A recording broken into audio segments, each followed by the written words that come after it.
Ever been struck by a throbbing, pulsating headache that seemed to take over your entire world? That could have been a migraine.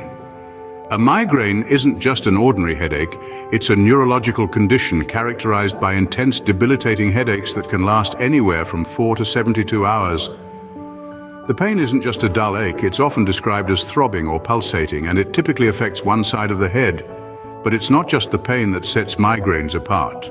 They can also come with a host of other symptoms. Some people experience nausea or vomiting. Others become extremely sensitive to light, sound, or even certain smells. And for some, physical activity can make the symptoms even worse. So in a nutshell, migraines are severe, often debilitating headaches with a variety of additional symptoms that can significantly impact a person's quality of life. Migraines are not an isolated phenomenon. Millions of people worldwide experience them. Let's delve into the epidemiology of migraines to understand who is most affected. Research shows that migraines are more prevalent in females, with 18% of women experiencing them compared to just 6% of men.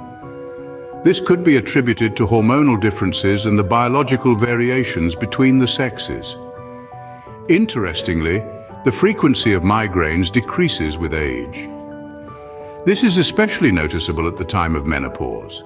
The decrease in estrogen levels during menopause could potentially explain this decline. However, it's important to note that migraines can occur at any age and are not exclusive to a particular gender or age group. So while anyone can experience a migraine, they are particularly common in women and tend to decrease in frequency as we age. This knowledge can help us to better understand, diagnose, and manage migraines in the future. The exact cause of migraines remains a mystery, but there are some theories and known triggers. One theory posits a phenomenon called cortical spreading depression. This is essentially a wave of depolarization, or a sudden change in electrical charge spreading across the cerebral cortex, the outer layer of the brain. This may cause an aura, which is a set of visual symptoms due to the wave passing through the occipital cortex, a part of the brain dedicated to vision. This wave may also activate the trigeminal nerve, which is responsible for sensations in the face and motor functions such as biting and chewing. Another theory suggests an association with vasoconstriction and dilation, which is the narrowing and widening of blood vessels respectively. While these theories are still being explored, there is a significant genetic contribution to migraines. Yes, migraines can run in families. Now let's talk about triggers. These are elements in our environment that can set off a migraine in susceptible individuals. These include stress, changes in sleep patterns, certain drugs like estrogen and nitroglycerin, hormonal changes, and even withdrawal from caffeine. Some foods have also been identified as potential triggers, including chocolate, tyramines found in red wine, and nitrites found in processed meats. While the exact cause remains elusive, it's clear that both genetic factors and environmental triggers play a significant role in the onset of migraines. Migraines are not simply a headache, they are a complex neurological event with several stages and a variety of symptoms. Picture a migraine as a journey starting with the prodrome stage. This can occur hours or even days before the headache sets in. It's like a warning sign where you may experience changes in appetite, mood swings, or even autonomic symptoms. Next comes the aura stage. Not everyone who suffers from migraines experiences this, but for those who do, it is characterized by fully reversible symptoms of focal cerebral dysfunction that last less than an hour. These can include visual disturbances such as zigzag patterns or spots in your field of vision. Some people may also experience unilateral paresthesia, which is a sensation of pricking, tingling, or numbness, as well as weakness or aphasia. Then comes the main act, the headache. This is typically unilateral, pulsating, and can range from moderate to severe intensity. It's not just any headache. It's a headache that can last from 4 to 72 hours and is often so severe that it interferes with your daily activities. It can be aggravated by routine physical activity and is often accompanied by nausea, vomiting, and sensitivity to light, sound, and even smell. Finally, we reach the postdrome stage. This is like the aftermath of a storm. You may feel drained or washed out, though some people report feeling mildly euphoric. Now, migraines can be classified into 3 types: common, classic, and complicated. A common migraine does not have an aura stage. A classic migraine includes an aura that is followed by the headache within an hour.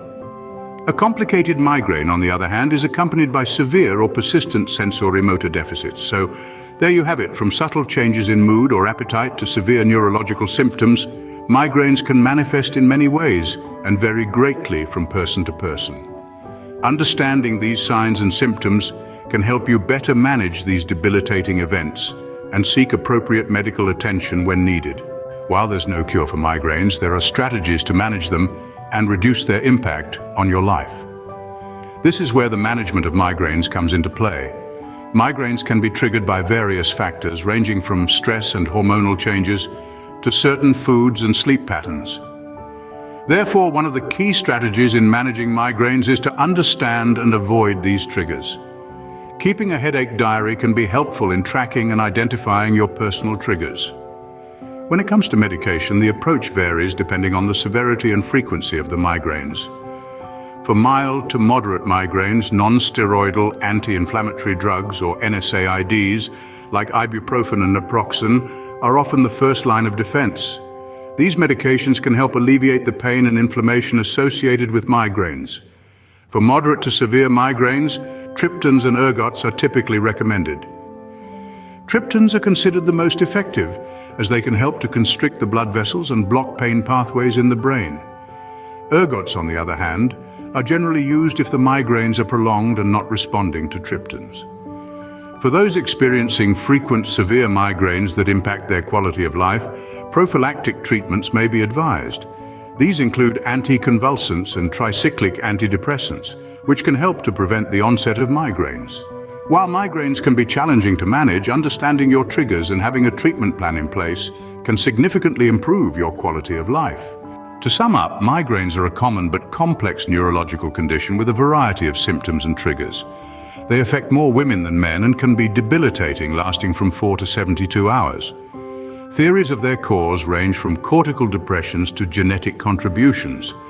Symptoms can vary and include auras and severe headaches. It's important to identify potential triggers and manage them appropriately. Remember, if you're struggling with migraines, you're not alone, and there are strategies and treatments that can help. Thanks for tuning in to MedSign Health 360. Before we wrap up, we have a small request. Please subscribe now to join our MedSign Health 360 community. Your support goes a long way in helping us continue our mission to educate and inform. If you found this video helpful, give us a thumbs up to encourage us to bring more interesting, challenging, and high-quality videos to everyone. Our channel has many more videos to bring you crucial, latest, and systemic medical and health knowledge with a simple approach to everyone for better health and a better life. Stay tuned, and thank you for being a part of our community.